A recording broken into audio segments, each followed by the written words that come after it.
إن الحمد لله والصلاة والسلام على رسوله محمد وآله وأصحابه أجمعين وبارك وسلم تسليما كثيرا كثيرا. فقد قال الله تعالى في كلامه المجيد وفرقانه الحميد: أعوذ بالله من الشيطان الرجيم. بسم الله الرحمن الرحيم. يحسبهم الجاهل أغنياء من التعفف. صدق الله العظيم. সুপ্রিয় দর্শক, আসসালামু আলাইকুম ওয়া রাহমাতুল্লাহি ওয়া বারাকাতুহু। দেশে এবং বিদেশে যে যেখানে বসে পবিত্র মাহে রমাদান উপলক্ষে মাছরাঙা টেলিভিশনের বিশেষ আয়োজন ফার্স্ট ক্লাস মাহে রমাদান দেখছেন, আপনাদের সবাইকে জানাচ্ছি আন্তরিক প্রীতি ও শুভেচ্ছা। সুপ্রিয় দর্শক, আজকে আমরা আলোচনা করব স্বল্পে তুষ্টি ও মাহে রমজান। এই বিষয়টি অত্যন্ত গুরুত্বপূর্ণ, আর এই গুরুত্বপূর্ণ বিষয়টি সম্পর্কে আলোকপাত করবেন অন্যান্য দিনের মতো আজকেও আমাদের স্টুডিওতে উপস্থিত রয়েছেন বিশিষ্ট ইসলামী চিন্তাবিদ আলেমে দ্বীন মাওলানা আবুল কাসেম মোহাম্মদ ফজলুল হক। মোহতারাম, কেমন আছেন আপনি? আলহামদুলিল্লাহ, ভালো আছি। আপনি নিশ্চয়ই শুনেছেন যে আজকে আমরা আলোচনা করব স্বল্প তুষ্টি ও মাহে রমাদান। তো আমি প্রথমে আপনার কাছে জানতে যাব যে আসলে এই স্বল্প তুষ্টির সাথে কোরআন কারীমের একটা বিশাল সম্পর্ক রয়েছে। তো আমি প্রথমে জানতে যাব যে কানাত বলতে আমরা কি বুঝি? জি, ধন্যবাদ। আপনি যেটা বাংলায় বললেন স্বল্পে তুষ্টি, আরবি সেটা হলো কানাআত, এবং এটা একটা বিশাল সাবজেক্ট কোরআন এবং হাদিসে। কম আহারে, কম রিজিকে, কম সম্পদে সন্তুষ্ট থাকা। পবিত্র মাহে রমজান আমাদেরকে সেই শিক্ষাটা কিন্তু দেয় সিয়াম সাধনার মাধ্যমে। তো যে আয়াতটি আপনি তিলাওয়াত করলেন, আয়াতটি পুরো মূলত এরকম। আল্লাহ পাক রব্বুল আলামিন বলছেন, লিল ফুকারাইল্লাযীনা উহসিরু ফি সাবিলিল্লাহি লা ইস্তাতিউনা দারবান ফিল আরদ ইয়াহসাবুহুমুল জাহিলু আগনিয়া মিনাত তাআফফুফ। অনেক লম্বা আয়াত। এই আয়াতে কানাত সম্পর্কে আছে। তো কানাত শব্দের অর্থ হলো, অর্থাৎ সামান্য কিছু পেয়ে তৃপ্ত থাকা, সন্তুষ্ট থাকা। এবং ইমাম গজালি রহমতুল্লাহ আলাইহি মুকাশাফাতুল কুলুবের মধ্যে একখানা হাদিস নিয়ে এসেছেন। আমি এই হাদিসটি অত্যন্ত দর্শনসম্মত হাদিস, এই হাদিসটি উল্লেখ করে আমি আজকের আলোচনা শুরু করতে চাই। রাসূল করিম সাল্লাল্লাহু আলাইহি ওয়াসাল্লাম ইরশাদ করেছেন, মান রাদিয়া মিনাল্লাহি বিল কালিলি মিনার রিজকি রাদিয়াল্লাহু মিনহু বিল কালিলি মিনাল আমাল। অর্থাৎ যেই ব্যক্তি, আল্লাহর যে বান্দা, আল্লাহর কাছ থেকে সামান্য রিজিক পেয়ে সন্তুষ্ট থাকবে, আল্লাহ পাক রব্বুল আলামিন ওই বান্দার সামান্য আমল পেয়ে সন্তুষ্ট হয়ে যাবে। আল্লাহু আকবার। মোহতারাম, আমি এরপরে আপনার কাছে জানতে চাইবো যে এই কানাতের ফজিলতটা কি? জি, ধন্যবাদ। হযরত মূসা আলাইহিস সালাম আল্লাহর দরবারে প্রশ্ন করেছেন, আল্লাহ, তোমার অধিকতর ইবাদত গুজার বান্দা কারা? আল্লাহ পাক জবাব দিয়েছিলেন, জবুর কিতাবের মধ্যে এই রেফারেন্সটা আছে, আসমানি গ্রন্থ জবুরে। আল্লাহ জবাব দিলেন, আকনাউ ইবাদি, আমার বান্দাদের মধ্যে যারা অধিকতর কানাত সমৃদ্ধ, অর্থাৎ স্বল্পে তুষ্ট যারা হবে, তারা বেশি আমার ইবাদত গুজার বান্দা। আর হাদিস শরীফে রাসূল করিম সাল্লাল্লাহু আলাইহি ওয়াসাল্লাম ইরশাদ করেন, তুবা লিমান হুদিয়া লিল ইসলাম ওয়া কানা রিজকুহু কাফাফা ওয়া রাদিয়া বিহি। আল্লাহ সুসংবাদ দিচ্ছেন, সুসংবাদ ওই ব্যক্তির জন্য যাকে ইসলামের প্রতি হেদায়েত দেওয়া হয়েছে এবং তার রিজিকটা কাফাফ। কাফাফ মানে তার প্রয়োজন যতদূর, তার রিজিক ততদূর। এটাকে কাফাফ বলা হয় শরীয়তের পরিভাষায়। ওয়া রুজিকা কাফাফা। এবং আল্লাহর পেয়ারা নবী রাসূল করিম সাল্লাল্লাহু তাআলা আলাইহি ওয়াসাল্লাম এই হাদিস দ্বারা সেটাই বোঝাতে চাইলেন যে তোমার প্রয়োজন, কারণ ওয়ামা মিন দাব্বাতিন ফিল আরদি ইল্লা আলাল্লাহি রিজকুহা। আল্লাহ যখন কোন সৃষ্টিকে জমিনে পাঠান, তার রিজিক ঠিক করেই কিন্তু পাঠান। মোহতারাম, আপনি খুব সুন্দরভাবে বলছিলেন কানাতের ফজিলত সম্পর্কে। আমরা আপনার কাছ থেকে ইনশাআল্লাহ আরো শুনবো। সুপ্রিয় দর্শক, যাচ্ছি ছোট একটি বিরতিতে, কিছুক্ষণের মধ্যে ফিরে আসবো। দেখতে থাকুন ফার্স্ট ক্লাস মাহে রমাদান। সুপ্রিয় দর্শক, ফিরে আসলাম বিরতির পর। আপনারা দেখছেন ফার্স্ট ক্লাস মাহে রমাদান। আমরা আলোচনা করছিলাম আজকে স্বল্প তুষ্টি সম্পর্কে। মোহতারাম, আপনি কানাতের ফজিলত বলছিলেন। জি, আমি যে কথাটি যেখানে শেষ করেছিলাম, সহিহ মুসলিম শরীফে একটা হাদিস আছে, রাসূল করিম সাল্লাল্লাহু আলাইহি ওয়াসাল্লাম ইরশাদ করেন যে, মান আসলামা ওয়া রুজিকা কাফাফান ওয়া কানাআহু আল্লাহু বিমা আতাহু, রাওয়াহু মুসলিম। অর্থাৎ ওই ব্যক্তি সফলকাম যে ব্যক্তি ইসলাম ধর্ম তো গ্রহণ করেছে এবং তাকে রিজিক দেওয়া হয়েছে কাফাফ। ওই একটু আগে যে শব্দটা বললাম, আল্লাহর প্যারা নবী তাকে সফল বলেছেন, এবং আল্লাহ তাকে যদ্দূর দিয়েছেন ততটুকুতে সে সন্তুষ্ট থাকে, সেই ব্যক্তি সফলকাম। এবং রাসূল করিম সাল্লাল্লাহু আলাইহি ওয়াসাল্লামের আরেকটি হাদিস আমি কোট করব, হযরত আবু হুরায়রা রাদিয়াল্লাহু তাআলা আনহু থেকে। তিনি বলছেন, কুন ওয়ারিআন তাকুন আবাদান নাস। তুমি মুত্তাকি হয়ে যাও, তাহলে তুমি সকল মানুষ থেকে ইবাদত গুজার হতে পারবে বেশি। ওয়াকুন কানিআন, এবং তুমি কানে হয়ে যাও, কানাত সমৃদ্ধ বান্দা হয়ে যাও। তখন আশকার, স্বল্পে তুষ্ট হয়ে যাও, তাহলে তুমি আল্লাহর সবচেয়ে শুকর গুজার বান্দা হয়ে যাবে। তার মানে কানাআত থাকলে আল্লাহর শুকরিয়া আদায় করা হয় বেশি। বিষয়টা একটু ব্যাখ্যা করতে হবে। অর্থাৎ আমি আরো চাই, অতৃপ্ত যদি থাকি তাহলে আল্লাহর শুকরিয়া কিন্তু আসবে না। যখন আমি মনে করবো যে আল্লাহ আমার যেটুকু প্রয়োজন তুমি আমাকে ততটুকু দিয়েছো, এটাই তো শুকরিয়া। কিন্তু আমি যদি অতৃপ্ত থাকি, যেমন সূরা তাকাসুর মধ্যে আল্লাহ বলেছেন আলহাকুমুত তাকাসুরু হাত্তা যুরতুমুল মাকাবির, অর্থাৎ তোমাদেরকে অধিক পাওয়ার আশা, অধিক পাওয়ার লোভ তোমাদেরকে গাফিল করে দিয়েছে। তোমরা আল্লাহকে ভুলে গেছো, আল্লাহর শুকরিয়া আদায় করতে ভুলে গেছো। অথচ আল্লাহর শুকরিয়া আদায় করা অপরিহার্য।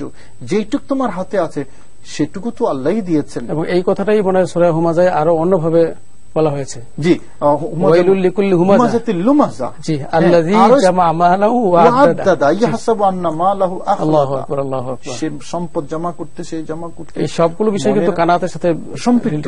মনে রাখতে হবে অঢেল সম্পদের মধ্যে শান্তি নেই। যদি কেউ মনে করে যে আমার অঢেল সম্পদ আছে এখানেই বুঝি শান্তি, না, শান্তি অন্য জিনিস, মনে রাখতে হবে আমাদের। সে কারণে নবীজি বলেছেন কুন কানিআন তাকুন আশকারান নাস, আর লা ইন শাকারতুম লা আযীদান্নাকুম ওয়া লা ইন কাফারতুম ইন্না আযাবি লাশাদীদ। আপনি যেটুকু পাইলেন এইটুকু শুকরিয়া আদায় করেন, আল্লাহ আপনাকে আরো বাড়িয়ে দেবেন। মোহতারাম, আরো আমি আপনার সাথে একটু শেয়ার করতে চাই যে চমৎকার একখানা হাদিস মনে রয়েছে যে কুন ফিদ দুনিয়া কাআন্নাকা গরীব। তুমি দুনিয়ার মধ্যে এমন ভাবে থাকো যেমন তুমি অপরিচিত মুসাফির, কিছুদিনের জন্য একটা শহরে এসছো, আবার তোমাকে আগের জায়গায় ফিরে যেতে হবে। আসলে আপনি যেটা কোট করেছেন, আল্লাহ পাক রব্বুল আলামিন হযরতে আদম আলাইহিস সালামকে প্রথমে জান্নাতে রাখলেন, এরপরে দুনিয়াতে পাঠাইলেন। তো প্রথমে জান্নাতে কেন রাখলেন? কারণ তখন আদম আলাইহিস সালামের পৃষ্ঠদেশে কিয়ামত পর্যন্ত সকল মানুষের কিন্তু একটা প্রতিচ্ছবি কিন্তু ছিল। তার মানে মানুষের আসল ঠিকানাটা আল্লাহ পাক দেখিয়ে তারপরে পৃথিবীতে পাঠালেন। তো আল্লাহর প্যারা নবী যে মুসাফির বলেছেন এ কারণেই যে তোমার ঠিকানা তো জান্নাত, তুমি সেখানেই যাবে, আলটিমেট তোমার সেখানে যেতে হবে, সেখানে যাওয়ার চেষ্টা করো। আর দুনিয়ার মধ্যে যে কয়দিন এসছো, মনে রাখো একটা গাছের নিচে তুমি ক্লান্ত হয়ে গেছো, কিছুক্ষণ তুমি সেখানে ছায়ায় বসেছো জাস্ট রেস্ট নেওয়ার জন্য, তোমার শরীরকে একটু চাঙ্গা করার জন্য, নাথিং এলস।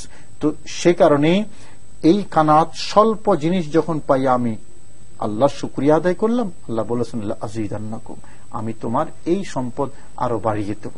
হযরত আলী রাদিয়াল্লাহু তাআলা একটা ঐতিহাসিক উক্তি আছে যে তাকওয়া সম্পর্কে জিজ্ঞেস করা হয়েছিল হযরত আলীকে, তিনি বলেছেন আল খাউফু বিল জলিল মিনাল জলিল ওয়াল আমলু বিত তানজিল ওয়ার রাদা বিল কলিল।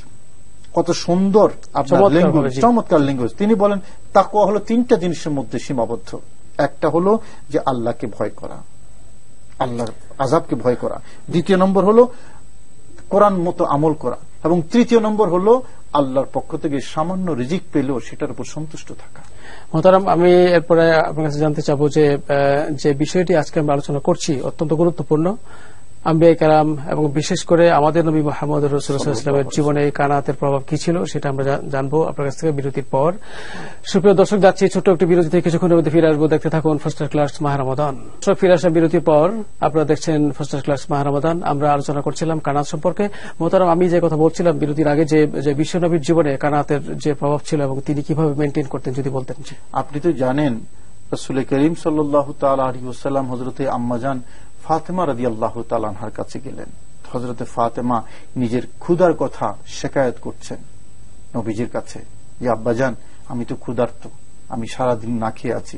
তো আল্লাহর পেয়ারা নবী নিজের জামা মুবারক সরিয়ে দিলেন, বললেন মা ফাতেমা দেখো আমার পেটের মধ্যে 3টা পাথর বাঁধা আছে। এই তো রহমতুল আলামিন, আল্লাহর সবচেয়ে প্রিয় সৃষ্টি যিনি, আমাদের পেয়ারা নবী, সকল নবীদের নবী, তিনি পাথর বেঁধে দিনাতিপাত করতেন। অথচ আল্লাহ পাক রব্বুল আলামিন আহকামুল হাকিমের দরবারে যদি নবী চাইতেন তাহলে কি না দিতেন, কি না পাইতেন আল্লাহ পাকের দরবার থেকে। সে কারণে নবীজি হলেন স্বল্পে তুষ্ট থাকার একটা জীবন্ত উদাহরণ। সাহাবায়ে কেরামকে দেখুন, হযরতে আবু হুরায়রা রাদিয়াল্লাহু তাআলা আনহু সহ যে সকল সাহাবায়ে কেরাম আসহাবে সুফার সদস্য ছিলেন, তারা কি করতেন? বাস এই সেখানে ইলম চর্চা করতেন, ইবাদত বন্দেগীতে রত থাকতেন। নবীজির দরবারে যখন কোন হাদিয়া আসতো তখন সে হাদিয়া গ্রহণ করেই তারা দিন রাত 24 ঘন্টা কাটাতেন। এই ছিল সাহাবায়ে কেরাম। আসলে লোভ বলতে কিছুই ছিল না, আর লোভ যেখানে আছে সেখানে সংঘর্ষ আছে, মনে রাখতে হবে আমাদের। কারণ লোভ এটা একটা আগুন, কিন্তু যত বেশি লোভ থাকবে, লোভ আপনাকে কখনো শান্তিতে থাকতে দেবে না। আপনি 10 টাকা পাইলেন, আরো 10 টাকার যদি লোভ থাকে, প্রত্যাশা থাকা কিন্তু অপরাধ নয় যে আল্লাহ আমি আরো পাওয়ার জন্য চেষ্টা করব, কিন্তু লোভ যেটা, এটা কিন্তু খুব খারাপ জিনিস। সে কারণে আল্লাহর পেয়ারা নবী হাদিসে সতর্ক করেছেন যে আমার পরে যে তোমরা শিরকে নিমগ্ন হয়ে যাবে, আমি সে আশঙ্কা কিন্তু করি না। ওয়ালাকিন আখশা আলাইকুম আন তানাফাসুহা, আমি তোমাদের যেটা আশঙ্কা করি তোমরা অর্থ লোভে, দুনিয়ার লোভে, দুনিয়ার মধ্যে তোমরা নিমগ্ন হয়ে যাবে। সে কারণে লোভ যদি থাকে, হযরতে আব্দুল্লাহ ইবনে মাসউদ নবীজির প্রিয় সাহাবী এবং ফকিহ সাহাবী ছিলেন, মুহাদ্দিস সাহাবী ছিলেন, তিনি লোভ সম্পর্কে একটা দার্শনিক উক্তি করেছেন, আমি সেটা এখানে উল্লেখ করতে চাই। হযরতে আব্দুল্লাহ ইবনে মাসউদ রাদিয়াল্লাহু তাআলা আনহু বলেন যে লোভ তোমার আর রাজাউ হাবলুন ফি কলবিকা ওয়া কাইদুন ফি রাজলিক, অর্থাৎ লোভ তোমার কলবের মধ্যে একটা রশি আর তোমার পায়ের মধ্যে এটা বেঁধে রাখে। সুতরাং ফাআখরিজির রাজা মিন কলবিকা, তুমি লোভটাকে তোমার কলব থেকে বের করে দাও, তাহলে তোমার পাটা অবমুক্ত হয়ে যাবে, খুলে যাবে, তুমি হাঁটতে পারবা।